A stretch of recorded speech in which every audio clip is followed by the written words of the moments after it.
दिल्ली के serial killer Chandrakant Jha के एक और जुर्म का आज हिसाब होना है। एक ऐसा आदमी जो गीता का पाठ करता था और लोगों की गर्दन काट देता था और फिर लाश के टुकड़ों के बीच बैठकर आराम से खाना खा लेता था और फिर पुलिस को चिट्ठी भेजकर कहता था अगर दम है तो पकड़ कर दिखाओ। ये कहानी है भारत के सबसे डरावने सीरियल किलर्स में से एक चंद्रकांत झा की। एक ऐसा सीधा साधा आदमी एक दिन दिल्ली की सबसे खौफनाक नाम बन जाएगा, किसे पता था। एक ऐसा नाम जिससे पुलिस भी कांपने लगी थी।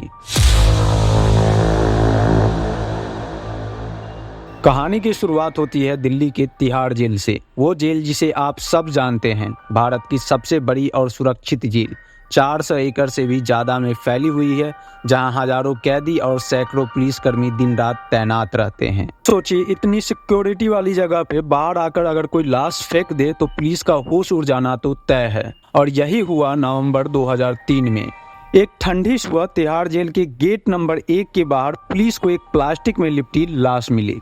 लाश के साथ एक चिट्ठी भी थी। उस चिट्ठी में लिखा था, मैं दिल्ली पुलिस वालों के लिए ऐसा ही गिफ्ट लाता रहूंगा। मुझे पुलिस से डर नहीं लगता है, अगर पकड़ सकते हो तो पकड़ कर दिखाओ। अब ये बात पूरे पुलिसकर्मी में फैल गई। कौन था ये इंसान जो इतना हिम्मत वाला काम किया है और पुलिस वालों के साथ इतना खतरनाक गेम खेल रहा है। जांच शुरू हुई पर किसी को कोई सुराग नहीं मिला। दिन बीतते गए, हफ्ते, महीने, 2 महीने, 2 साल, लेकिन वो केस एक रहस्य बन के रह गया। फिर एक दिन 20 अक्टूबर 2006 को पुलिस को फिर एक फोन कॉल आया। कॉलर ने कहा, तिहाड़ जेल के गेट नंबर 3 के पास देखो, एक टोकरी में लाश रखी है। पहले तो पुलिस को लगा कोई मजाक कर रहा है, लेकिन जब वो मौके पर पहुंचे तो वाकई में टोकरी में एक लाश रखी थी और लाश के साथ फिर एक वही चिट्ठी में लिखा था, मैंने सच में मर्डर किया है, अगर पकड़ सकते हो तो पकड़ कर दिखाओ। अब पुलिस को यकीन हो गया कि ये कोई साइको किलर है जो पुलिस के साथ खेल खेल रहा है। अब तक 2 लाशें, दोनों तिहाड़ जेल के बाहर और दोनों के साथ चैलेंजिंग लेटर। पुलिस के माथे पर पसीना आ गया, लेकिन असली डर तो तब शुरू हुआ जब 18 मई 2007 को तीसरी लाश मिली। फिर से गेट नंबर 3 के पास, फिर से कटे हुए टुकड़े और फिर से एक चिट्ठी। अब मामला और भी गंभीर हो गया। 3 साल में 3 लाशें और कोई सुराग नहीं। पुलिस ने हर दिशा में जांच शुरू की और तभी उन्हें एक लेटर्स में कुछ नाम मिले, मनीष अग्रवाल और बलबीर सिंह। पता चला कि ये दोनों तिहाड़ जेल में काम करते थे। इससे पुलिस को पहली बार अंदाजा हुआ कि कातिल पहले तिहाड़ जेल में बंद रह चुका है। अब तस्वीर साफ होने लगी थी। ये कोई ऐसा इंसान था जिसे तिहाड़ जेल के अंदर टॉर्चर किया गया था और अब वो उसी सिस्टम से बदला ले रहा था। जांच और तेज हुई और धीरे धीरे सारे टुकड़े जुड़ने लगे। पुलिस को अब शक हुआ कि ये हत्यारा चंद्रकांत झा नाम का शख्स हो सकता है, जो पहले तिहाड़ जेल में सजा काट चुका था। चंद्रकांत झा बिहार के गोसाई गांव के रहने वाला था। एक मिडिल क्लास परिवार से, पिता सिंचाई विभाग में कर्मचारी, माँ स्कूल टीचर, 2 भाई सरकारी नौकरी में, एक सीआरपीएफ में और दूसरा भाई बिहार पुलिस में। पर चंद्रकांत, उसे बचपन से ही प्यार की कमी थी, माँ की शक्ति थी और वो अक्सर अकेलापन महसूस करता था। पढ़ाई में मन नहीं लगा। 8वीं के बाद स्कूल छोड़ दिया और चला आया दिल्ली सब्जी बेचने। दिल्ली के आजादपुर मंडी में काम शुरू किया, लेकिन वहाँ भी उसका स्वभाव सबको अजीब लगा। वो सच बोलने वाला था पर गुस्सैल आदमी था। एक दिन उसका झगड़ा हुआ मंडी के सुपरवाइजर पंडित से, जो उससे दुकान लगाने के पैसे मांगता था। चंद्रकांत को यह बात बर्दाश्त नहीं हुई और उसने पंडित को चाकू मार दिया। बस यहीं से उसकी जिंदगी ने करवट ली। पकड़ा गया, जेल गया और पहली बार तिहाड़ जेल पहुंचा और वहीं उसकी मुलाकात हुई हवलदार बलबीर सिंह से, जिसने उसकी पूरी जिंदगी बदल दी। बलबीर सिंह उसे रोज टॉर्चर करता था, सबके सामने कपड़े उतरवाता था, मारता था और जलील करता था। 3 साल की वो जेल की सजा चंद्रकांत के अंदर एक शैतान को जगा दी। अब वो 3 साल बाद बाहर निकला तो वो पहले वाला इंसान नहीं था। अब वो बदले की आग में जल रहा था। उसे सिस्टम से, पुलिस से और लोगों की झूठ से नफरत हो गई थी। धीरे धीरे उसने ऐसे ही लोगों से दोस्ती करना शुरू किया जो बिहार से आए हुए मजदूर थे। उनकी मदद करता था, लेकिन अगर कोई झूठ बोल दे तो उसे मौत की घाट उतार देता था। उसका पहला शिकार वही पंडित था जिससे मंडी में झगड़ा हुआ था। पुलिस ने गिरफ्तार किया, लेकिन सबूत ना होने की वजह से वह छूट गया। अब चंद्रकांत पूरी तरह से आजाद था और उसके अंदर का दरिंदा अब खुल चुका था। उसका दूसरा शिकार था उसका दोस्त शेखर। शेखर ने कुछ दिन पहले ही चंद्रकांत से कहा था कि वो शराब नहीं पीता है, लेकिन चंद्रकांत ने शेखर को एक दिन नशे की हालत में देख लिया। शेखर का झूठ पकड़ा गया और चंद्रकांत को बहुत गुस्सा आया और उसने गुस्से में उसका गला घोंट दिया। शेखर की लाश देखकर उसे कोई पछतावा नहीं हुआ, बल्कि उसने कहा ये मेरा आर्ट वर्क है, और उसने लाश की फोटो खींची। फिर तीसरा नंबर आया उमेश की, जिसने चंद्रकांत को नौकरी दिलवाई थी। उमेश ने कोई छोटी बात पर झूठ बोला और चंद्रकांत ने उसे भी मार डाला। यही वो लाश थी जो 2003 में तिहाड़ जेल गेट नंबर 1 के पास मिली थी।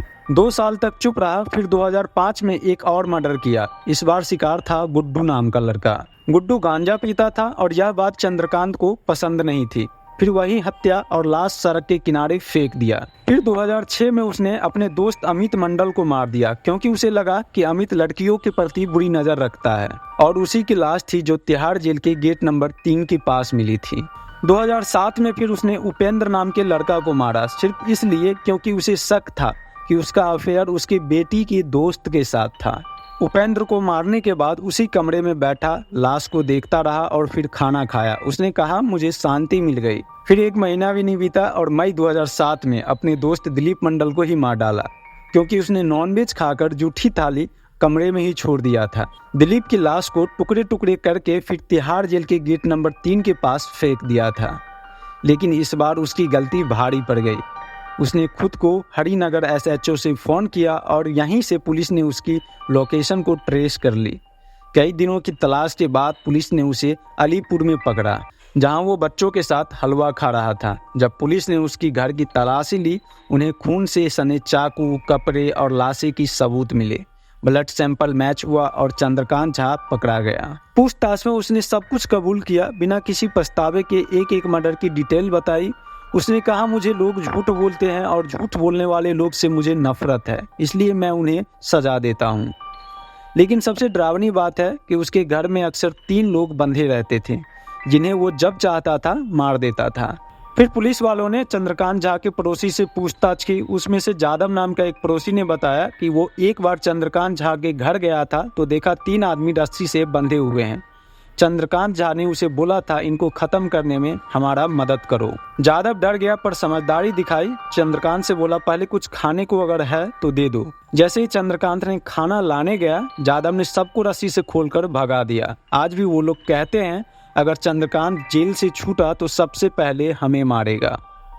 आखिरकार पुलिस ने 7 मर्डर केस में चार्जशीट दाखिल की। 2013 में कोर्ट ने फांसी और उम्र कैद की सजा सुनाई, लेकिन बाद में हाई कोर्ट ने फांसी की सजा को बदलकर उम्र कैद कर दिया। और अब चंद्रकांत झा उसी तिहाड़ जेल में है जिसके बाहर उसने कभी लाशें फेंकी थी। साल 2023 में उसे 90 दिन की पैरोल दी गई थी, अपनी बेटी की शादी के लिए वर देखने के बहाने।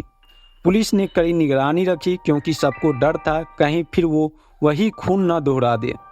इस केस से एक बात तो साफ है कि मानसिक बीमारी, गुस्सा और अपमान किसी इंसान को कहां तक गिरा सकता है।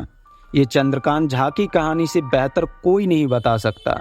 वो आदमी जिसे प्यार नहीं मिला, इंसाफ नहीं मिला, वो खुद को कातिल बना दिया।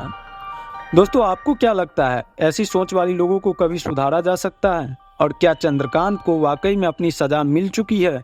अपने विचार हमें कमेंट में जरूर बताइए। ऐसी ही सच्ची, रहस्यमयी और रोंगटे खड़े कर देने वाली कहानियां सबसे पहले देखने के लिए हमारे चैनल को क्राइम एक्स स्टोरी को सब्सक्राइब जरूर करें। मिलते हैं अब अगली कहानी में, तब तक अपना ख्याल रखिए और याद रखिए, कभी कभी सबसे खतरनाक चेहरे भी सबसे आम चेहरों के पीछे छिपी होती है।